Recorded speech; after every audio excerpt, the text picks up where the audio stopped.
ನಮಸ್ಕಾರ ವೀಕ್ಷಕರೇ. ಒಂದು 2 ವರ್ಷದ ಹಿಂದೆ ಹಂಸಲೇಖ ಅವರು ಅವರ ಆಪ್ತ ಸ್ನೇಹಿತ ಒಬ್ಬರಿದ್ದಾರೆ. ಅವ್ರದ್ದು ಬರ್ತ್ಡೇ ಮಾಡಿದ್ರು. ಒಂದು ಹಂಸಲೇಖ ಅವರೇ ಮಾಡಿದ್ರು. ಅವರ ಮನೆಯಿಂದ 1 ಕಿಲೋಮೀಟರ್ ದೂರದಲ್ಲಿರುವಂಥ ಒಂದು ಶಾಂತಿಸಾಗರ್ ಹೋಟ್ಲ್ ಮೇಲ್ಗಡೆ ಮಾಡಿದ್ರು. ನಾವೆಲ್ಲ ಹೋಗಿದ್ವಿ ಅಲ್ಲಿ. ನಮ್ಮನ್ನೆಲ್ಲ ಅವ್ರು ಇನ್ವೈಟ್ ಮಾಡಿದ್ರು, ಹೋಗಿದ್ವಿ. ಹಂಸಲೇಖ ಸ್ವಲ್ಪ ಬೇಗ ಬರ್ತಾರೆ ಅವತ್ತು. ಅರೇಂಜ್ಮೆಂಟ್ ಮಾಡ್ತಿರ್ತಾರೆ ಹುಡುಗರೆಲ್ಲ. ಬೇಗ ಬರ್ತಾರೆ, ಫ್ರೀ ಇರ್ತಾರೆ, ಬೇಗ ಬರ್ತಾರೆ ಅವತ್ತು. ಬಂದು ಕೂತ್ಕೊಂಡು ಮಾತಾಡ್ತಿರ್ತೀವಿ ನಾವು. ಕೂತ್ಕೊಂಡು ಮಾತಾಡ್ತಿರ್ಬೇಕಾದ್ರೆ ನಾನು ಆ ದಿನ ಬೆಳಿಗ್ಗೆ ಅವರೊಂದು ಅದ್ಭುತ ಗೀತೆದೊಂದು ವಿಡಿಯೋ ಮಾಡಿ ಕಳಿಸಿರ್ತೀನಿ. ಒಂದು ನೇಚರ್ದು ಫೋಟೋ ಹಾಕ್ಬಿಟ್ಟು ಅದಕ್ಕೊಂದು ವಿಡಿಯೋ ಮಾಡಿ ನಾನು ಕಳಿಸಿರ್ತೀನಿ. ಅವ್ರು ಕೇಳಿರ್ತಾರೆ ಯಾವ ಸಿನಿಮಾ ಇದು ಅಂತ ಕೇಳಿರ್ತಾರೆ. ನಾನು ಹೇಳಿರ್ತೀನಿ ಅವ್ರಿಗೆ. ಸಂಜೆ ಅದನ್ನ ಅವ್ರು ನೆನಪಿಸ್ತಾರೆ. ಏನು ಚೆನ್ನಾಗಿದೆ ನೀವು ಬೆಳಿಗ್ಗೆ ಕಳಿಸಿದ್ದು ಹಾಡೋದು ಅಂತ ಹೇಳ್ತಾರೆ. ಏನು ಗುರುಗಳೇ 1995 ಅಂತ ಅದ್ಭುತ ಹಾಡು ಮಾಡಿಬಿಟ್ರಿ ನೀವು ಅಂತ ಹೇಳ್ತೀನಿ. ನಾನು ಹಂಗೆ ಮಾತಾಡ್ತೀನಿ. ಸಿನಿಮಾದ ಹೆಸರು ತುಂಗಭದ್ರ ಅಂತ. ತುಂಗಭದ್ರ ಸಿನಿಮಾದ ಹಾಡೋದು. ಹಾಡು ಬೆಳ್ಳಿ ಬೆಟ್ಟದಲ್ಲಿ ಪುಟ್ಟ ಮನೆ ಕಟ್ಟಿಕೊಂಡಿದ್ದಾರೆ ಅಂತ ಹಾಡು ಬರುತ್ತೆ. ಅದು ಸುಂದರವ ಸುಂದರ ಅಂತ. SPB ಅವರು ಆ ಹಾಡನ್ನ ಹಾಡಿ ಸಂಕೇತಲ್ಲಿ ಹಿಂಗೇ ನೋಡ್ತಾರೆ ಹಂಸಲೇಖ ಅವ್ರನ್ನವರು.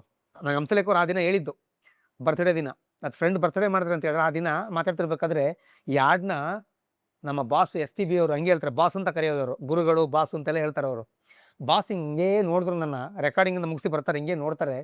ಏನು ಹಾಡು ಮಾಡಿದ್ಯಪ್ಪ ನೀನು ಅಂತೇಳಿ ಹಗ್ ಮಾಡ್ಕೋತಾರೆ. ಹಗ್ ಮಾಡಿಕೊಂಡು ಅವರು ಯಾವಾಗಲೂ ತುಂಬ ಇಷ್ಟಪಟ್ಟರೆ ಕೈ ಮುಗಿದು ಹೋಗ್ಬಿಡ್ತಾರೆ. ಇದು ಕೂತ್ಕೊಂಡು ಚರ್ಚೆ ಮಾಡ್ತಾರೆ. ನೀವೆಲ್ಲಿ ಬರೆದ್ರಿ ಅಂತ, ಎಲ್ಲೇ ಸ್ಟುಡಿಯೋದಲ್ಲೇ ಬರೆದಿದ್ದು ಅಂತ.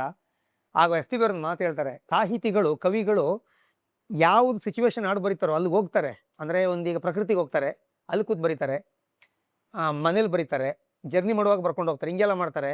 ಆದರೆ ನೀವು ಹಂಸಲೇಖ ನೀವು ಹೇಗೆ ಅಂದರೆ ಎಂಥ ಸಿಚುವೇಶನ್ ಕೊಟ್ಟರು ಕೂಡ 4 ಗೋಡೆ ಮಧ್ಯೆ ಬರೆದು ಬಿಡ್ತೀರಾ ಅಂತ.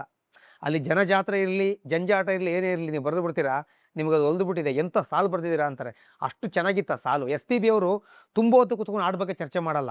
ಇಷ್ಟ ಆದರೆ ಕೈ ಮುಗಿದು ಹೊರಟು ಬಿಡೋದು, ಇಲ್ಲಾಂದರೆ ಹಗ್ ಮಾಡ್ಕೊಂಡು ಹೊರಟ್ಬಿಡ್ತಾರೆ. ಇದು ಕೂತ್ಕೊಂಡು ಹೇಳ್ತಾರೆ, ಅದ್ಭುತವಾಗಿದೆ ಹಾಡಿದು ಅಂತ. ರಘುವೀರ್ ಸಿಂಧು ಅವರ ಇದೊಂದು ಅಭಿನಯದ ಸಿನಿಮಾ ಇದು. NH ಶಂಕರ್ ಅಂತ ಹೇಳೋರು ಇದು ಡೈರೆಕ್ಟ್ ಮಾಡ್ತಾರೆ. ತುಂಗಭದ್ರ ಅಂತ 1995 ಬರುತ್ತೆ ಸಿನಿಮಾ. ಸಿನಿಮಾ ಅಷ್ಟಾಗಿ ಹೆಸರು ಮಾಡಿಲ್ಲ ಇದು. ಆದರೆ ಹಾಡು ನೋಡಿ, ಈ ಒಂದು ಹಾಡಿದೆಯಲ್ಲ, ಎಲ್ಲ ಹಾಡು ಚೆನ್ನಾಗಿದೆ.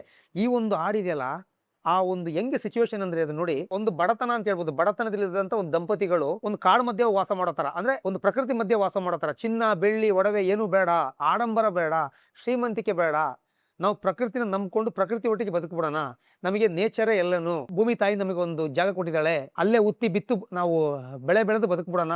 ಇದೇ ನಮಗೆಲ್ಲನೂ. ನಿರ್ದೇಶಕ ಇಷ್ಟು ಹೇಳಿರ್ತಾನೆ, ಅದಕ್ಕೆ ಒಂದು ಕತೆ ಕಟ್ಟಿ ಹಾಡು ಬರೀಬೇಕಲ್ಲ. ನಿಮ್ಗೆ ಈ ಹಿಂದೆ ಹೇಳಿದ್ದೆ, ಕೆಂಪೈ IPS ಬಗ್ಗೆ ಹೇಳಿದ್ದೆ ನಾನು, ಅಶರೀರವಾಣಿ ಹಾಡು ಬಗ್ಗೆ. ಅದೇ ರೀತಿ ಇದು ಕೂಡ.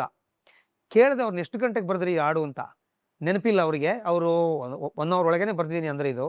SPB ಅವರು ತುಂಬ ಅಪ್ರಿಷಿಯೇಟ್ ಮಾಡಿ ಕೂತು ಇದ್ರ ಬಗ್ಗೆ ಮಾತಾಡಿ ಹೋಗಿರ್ತಾರೆ.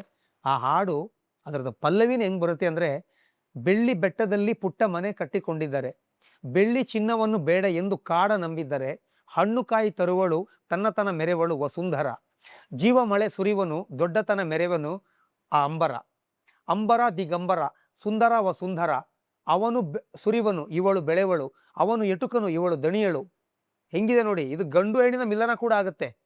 ಅದೇ ರೀತಿ ಪ್ರಕೃತಿ ಒಟ್ಟಿಗೆ ಮನುಷ್ಯನ ಬಾಂಧವ್ಯ ಕೂಡ ಆಗುತ್ತೆ. ಹಂಗೆ ಬರೆದು ಮುಂದೆ ಒಂದು ಸಾಲು ಬರೀತಾರೆ, ಬಾನು ಭೂಮಿ ನಡುವಿನ ಕೋಟಿ ಯುಗದ ಬಂಧನ, ನನ್ನ ನಿನ್ನ ನಡುವೆ ಯಾರು ತಂದರು ಅಂತ ಒಂದು ಕ್ವಶನ್ ಮಾರ್ಕು. ಇದು ಹಂಸಲೇಖ. ಇಲ್ಲಿ ನಾವು ಹಂಸಲೇಖನ ಭೇಟಿ ಮಾಡಬೇಕು. ಹಂಸಲೇಖನ ಯಾವ್ದು ಹಾಡಲಿ ಭೇಟಿ ಮಾಡೋದಕ್ಕಿಂತ ಇಂಥ ಹಾಡಲ್ಲಿ ಅವ್ರನ್ನ ಭೇಟಿ ಮಾಡಬೇಕು ಅಂತ. ಇಂಥ ಸಾಲುಗಳಲ್ಲಿ ಅವ್ರನ್ನ ನಾವು ನೋಡಬೇಕು. ಹಂಸಲೇಖ ಅಂದರೆ ಏನು ಅಂತ. ನಿಜವಾದ ಹಂಸಲೇಖನಿ ಅಂತೇನಿತ್ತೋ ಅದು ಪಕ್ಕಾ ಕನ್ನಡದ ಒಂದು ಲೇಖನಿ, ಅದು ಹಂಸಲೇಖನಿ. ಅದೇ ಮುಂದೆ ಹಂಸಲೇಖ ಆಯಿತು. ಎಂಥ ಒಂದು ಹಾಡು ಬರೆದು ಬಿಟ್ರಿ ನೋಡ್ರಿ. ಸಾಹಿತಿಗಳಿಗೆ ಹೇಳದ್ನಲ್ಲ, ಪ್ರಕೃತಿ, ಫ್ಯಾಮಿಲಿ, ಪುರಾಣ ಸಿಕ್ಬಿಟ್ರೆ ಹಬ್ಬ. ಒಂದು ಸನ್ನಿವೇಶ ಹೇಳ್ಬಿಟ್ರೆ ಅದು ಕತೆ ಕಟ್ಟಿ ಹಾಡು ಮಾಡ್ತಿದೆಯಲ್ಲ, ನಿಜವಾಗ್ಲೂ ನಾವು ಸಾಹಿತಿಗಳನ್ನ ಕವಿಗಳಷ್ಟೇ ಪ್ರೀತಿ ಮಾಡಬೇಕು ಅಂತ. ಹಂಸಲೇಖ ಯಾವ ಕವಿ ಕಡಿಮೆ, ಅವರು ಅಂಥ ಕವಿಯತ್ವ ಇದೆ ಅವರಿಗೆ. ಅಷ್ಟು ಚೆನ್ನಾಗಿ ಅವರು ಸಾಹಿತ್ಯ ದುಡಿಸ್ಕೊಂಡಿದ್ದಾರೆ, ಆ ಸಾಹಿತ್ಯದಲ್ಲಿ ಕೃಷಿ ಮಾಡಿದ್ದಾರೆ ಅಂತ ಹೇಳ್ಬೇಕು. ನೋಡಿ, ತುಂಗಭದ್ರ ಹಾಡನ್ನ ಕೇಳಿ ನೀವು, ಅದು ಎಷ್ಟು ಚೆನ್ನಾಗಿದೆ. ಅದರಂದರೆ ಮನುಷ್ಯನ ಪ್ರಕೃತಿಯ ಬಾಂಧವ್ಯ. ನಮ್ಗೆ ಆಡಂಬರ ಬೇಡ, ನಾವು ಸಿಂಪಲ್ ಆಗಿ ಹೋಗ್ಬಿಟ್ಟು ಪ್ರಕೃತಿ ಮಧ್ಯೆ ಬದುಕ್ಬಿಡೋಣ ಅಂತ ಹೇಳೋದನ್ನೇ ಇಷ್ಟೇ ಸಿಚುವೇಶನ್ನು. ಅದಕ್ಕೆ ಒಂದು ಪಲ್ಲವಿ ಎರಡು ಚರಣ ಹೇಗಿದೆ ಅಂದರೆ, hats off to Hamsalekha sir. ಕೇಳಿ ಹಾಡು, ನಿಮಗೆ ಗೊತ್ತಾಗುತ್ತೆ. SPB ಅವರು, ಚಿತ್ರಮ್ಮ ಅವರು ಜೀವ ತುಂಬಿ ಆಡಿದ್ದಾರೆ. ಹಾಡು ಮಾತ್ರ ಎಕ್ಸ್ಟ್ರಾಡಿನರಿ. ಒಂದ್ಸಲ ಕೇಳಿದ್ರೆ ಕೇಳ್ತಾನೆ ಇರ್ತೀರಿ. ಅಲ್ಲಿ ಗಿಟಾರ್ ಟ್ಯೂನು, ಫ್ಲೂಟು ಎಲ್ಲ ಬಳಸಿದ್ದಾರೆ. Once again hats off to Hamsalekha sir. Thank you.